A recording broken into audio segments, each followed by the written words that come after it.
महाभारत को पांचवा वेद भी कहा जाता है। और दोस्तों महाभारत के जो जुड़े हुए पात्र हैं, महाभारत से जुड़ी हुई जो कहानियां हैं, एक आम आदमी के जीवन को बहुत हद तक प्रभावित करती हैं और मनुष्य के जीवन की सभी समस्याओं का हल महाभारत में है।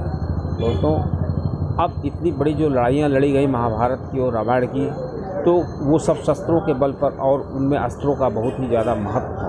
दोस्तों सबसे प्रमुख अस्त्र तो धनुष विद्या और धनुष ही था। श्री रामचंद्र जी भी धनुष विद्या में ही प्रवीण थे।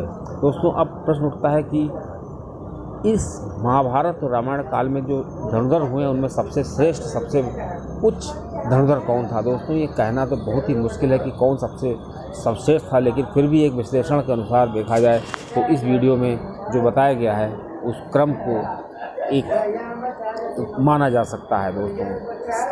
दोस्तों मेजर टिप्स एकदम चैनल में आपका स्वागत है। जानकारी अच्छी लगे तो वीडियो शेयर करिएगा। दोस्तों सबसे धनुर्धरों की सीरीज में सबसे निचले क्रम पर जो हमने सेलेक्ट किया है वो श्री द्रोणाचार्य जी को। द्रोणाचार्य जी एक अच्छे गुरु थे और कौरव पांडवों के गुरु भी थे।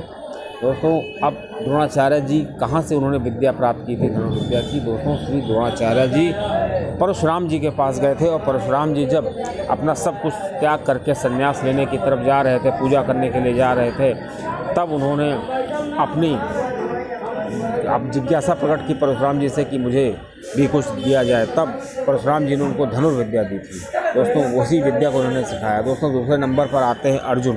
दोस्तों अर्जुन एक बहुत ही अच्छे धनुर्धर थे और दोस्तों बचपन से ही श्री द्रोणाचार्य के बहुत ही प्रिय शिष्य थे। दोस्तों जो अर्जुन जी थे वो इतने प्रवीण थे कि अपनी टंकार से ही, जब उनकी टंकार बजती थी तो उसी से ही जो दुश्मन के छक्के छोड़ जाते थे और दुश्मन हिलने लगता था। दोस्तों जो दुर्योधन जी थे, ये दुर्योधन और जो अर्जुन, इनमें अक्सर कंपटीशन लगा रहता था कि कौन सबसे बड़ा धनुर्धर है। तो दोस्तों जो अर्जुन जी थे वो इतने प्रवीण थे कि आंख बंद करके और शब्दभेदी बाण भी चला सकते थे। दोस्तों आज भी जब धनुर्विद्या की बात की जाती है तो अर्जुन एक पर्याय थे धनुर्विद्या का। दोस्तों अर्जुन जी ने इंद्रदेव को भी परास्त किया था और सभी देवताओं से असीम शक्तियाँ प्राप्त की थी। पशुपात अस्त्र और विभिन्न प्रकार के अस्त्र उन्होंने प्राप्त किए थे। दोस्तों उनके जो शस्त्र थे उनकी कोई भी गिनती नहीं की जा सकती है, कोई भी आसानी नहीं है। दोस्तों जो दुर्योधन और जो अर्जुन थे उनमें हमेशा आमना सामना हुआ करता था और दोस्तों सबसे ज़्यादा दुर्योधन को डर था वो अर्जुन से ही था।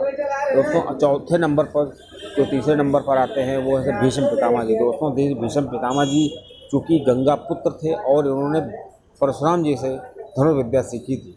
और दोस्तों पर भीष्म जी की जो प्रतिज्ञा थी उससे तो सभी लोग परिचित हैं। दोस्तों भीष्म जी जो चाहते तो अकेले दम पर वो पूरा युद्ध जीत सकते थे। और दोस्तों जब भीष्म पितामह जी को सेनापति नियुक्त किया गया हस्तिनापुर का, तो उसके बाद जब युद्ध प्रारंभ हुआ तो युद्ध के प्रारंभ के समय ही उन्होंने पांडवों की सेना के छक्के छोड़ा दिए थे। अब पांडवों ने देखा जब इसी तरह जब सेना का संहार होता रहेगा तो एक दिन हार निश्चित है, इसलिए भीष्म जी को तो जीता ही नहीं जा सकता था। इसलिए श्री भीष्म जी से ही पूछा गया कि आप की मृत्यु कैसे हो सकती है, आप कैसे मृत्यु को प्राप्त हो सकते हैं। तो श्री भीष्म पितामह जी ने अपने प्रिय शिष्य अर्जुन से बताया कि अगर शिखंडी को रास्ते में खड़ा कर दिया जाए तो मैं उसके ऊपर वार नहीं कर सकता हूँ। इस प्रकार श्री भीष्म पितामह का वध हुआ। दोस्तों अगले नंबर पर आते हैं एकलव्य।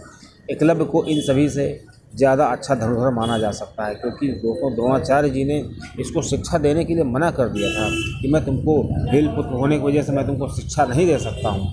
तो जो एकलव्य था उसने भीष्म पितामह की प्रतिमा बनाई और उनकी प्रतिमा के सामने धनुर्विद्या सीखी। और जब द्रोणाचार्य जी को पता चला कि ये हमारी प्रतिमा के सामने धनुर्विद्या को सीख रहा है, अब द्रोणाचार्य जी को डर हो गया कहीं ऐसा न हो ये अर्जुन से बड़ा धनुर्धर बन जाए। तो श्री द्रोणाचार्य जी ने उससे उसका अंगूठा ही मांग लिया। अंगूठा इसलिए मांगा कि ये धनुर्विद्या न चला सके, धनुर्विद्या में प्रवीण न हो। इस प्रकार दोस्तों श्री कृष्ण जी ने भी ये सोचा कि ऐसा न हो कहीं ये अर्जुन से बड़ा धनुर्धर बन जाए और अर्जुन के लिए कांटा बन जाए, इसलिए श्री कृष्ण जी को भी इसके वध में शामिल होना पड़ा। दोस्तों, इस प्रकार कहा जा सकता है कि एकलव्य जो था बहुत बड़ा धनुर्धर था।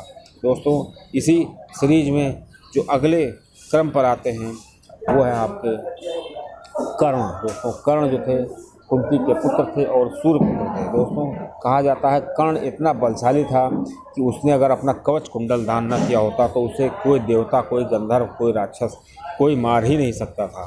दोस्तों, इस प्रकार जो अगले क्रम पे आते हैं वो हैं मेघनाद। दोस्तों, मेघनाद को बहुत ही बड़ी बड़ी शक्तियाँ प्राप्त थी। कह लीजिए दुनिया की सारी शक्तियाँ उसके पास थी। पशुपाश अस्त्र, नागपाश अस्त्र, सभी तरह के नारायण अस्त्र, सभी तरह के अस्त्र थे। और दोस्तों, उसको वरदान भी था कि अगर वो अपनी देवी का हवन करेगा, देवी का पूजन करेगा, उसके बाद उसको एक ऐसा रथ मिलेगा कि अगर उस पर बैठ जाए तो उसको कोई मार नहीं सकता है। दोस्तों, उसका कारण ये था कि जो रावण था उसने सभी ग्रहों को अपने वश में कर लिया था और जब इसका जन्म हुआ था तो सभी ग्रहों को ऐसी जगह बैठाया गया था कि एक बहुत ही योग्य सुयोग्य पुत्र प्राप्त हो, क्योंकि रावण एक बहुत बड़ा ब्राह्मण भी था।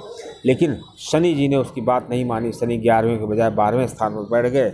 इस प्रकार जो शनि की महादशा थी, इसी वजह से मेघनाद का वध हुआ। अगर मेघनाद को ऐसा शनि की कृपा मिल गई होती तो शायद इसको कोई मार ही नहीं सकता था। दोस्तों, मेघनाद के बाद जो सबसे बड़ा धनुर्धर आता है उसका नाम है लक्ष्मण।